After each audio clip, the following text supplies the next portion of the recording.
So, chapter 3, section 1, benefits of free enterprise. So, the basic principles for free enterprise are profit motive, or the 5 basic ones, or main ones are profit motive, opportunity, or open opportunity, legal equality, private property, and then freedom to buy and sell. And this is pretty much a chart on how it works. So like taxes go from business to good, or businesses to the court, and then it pretty much goes, it's pretty much a full circle that works like that. And then profit motive is pretty much the decision, or it makes companies decide how to maximize the profit, so how to make good, like, or taking a cheap product and making it really good to where, and yeah, resources, or it makes them use their resources efficiently to where you don't use more resources than you need, and like you always end up making profit, not going down. And then it pretty much will, like, it'll help cut down on things, like if they don't need this part of the company anymore, it'll pretty much cut that off for more profit. And then it rewards innovation. So like in this thing, these guys can be making the same exact product, but he can be making it more efficiently and everything. He can make it better, more efficient, and quicker. So that's why he has more coins under him. And then open opportunity is pretty much anyone under legal standards can compete in the economy. It doesn't matter how much money you start off with, that you can always compete.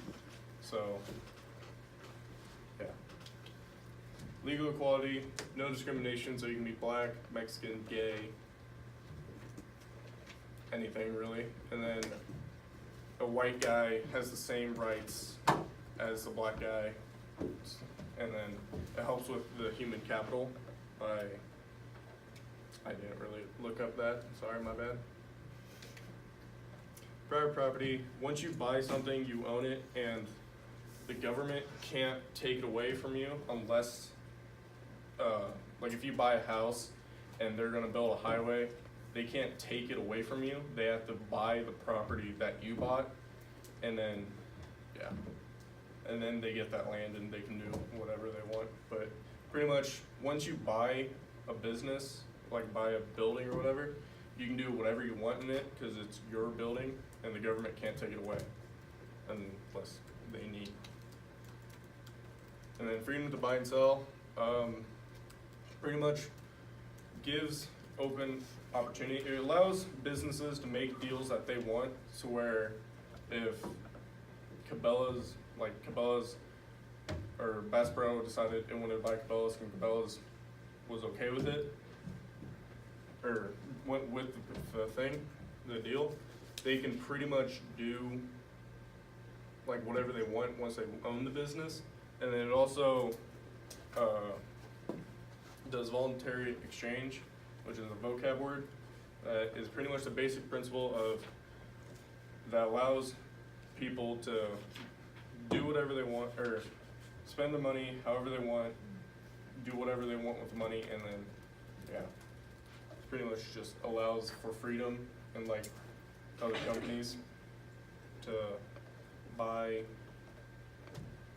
pretty much like buy out businesses, or, yeah. The role of the consumer is the role of the consumer is like if multiple people don't like something that a business is doing, they can make like interest groups to where they can try to get the company to change and everything, to where like if the company's making a chair or a bench and the people don't like it that way, then they can try to get the company to switch to like make it better, or to pretty much like if they're making chairs, benches, and something else, they can get rid of the chairs and benches and then just make that one item. And it also affects supply and demand, so where like the benches and chairs, like if more people want benches, then the demand for chairs will go down, and then they can supply more for the benches, or they can supply more benches. Economic freedom and the Constitution.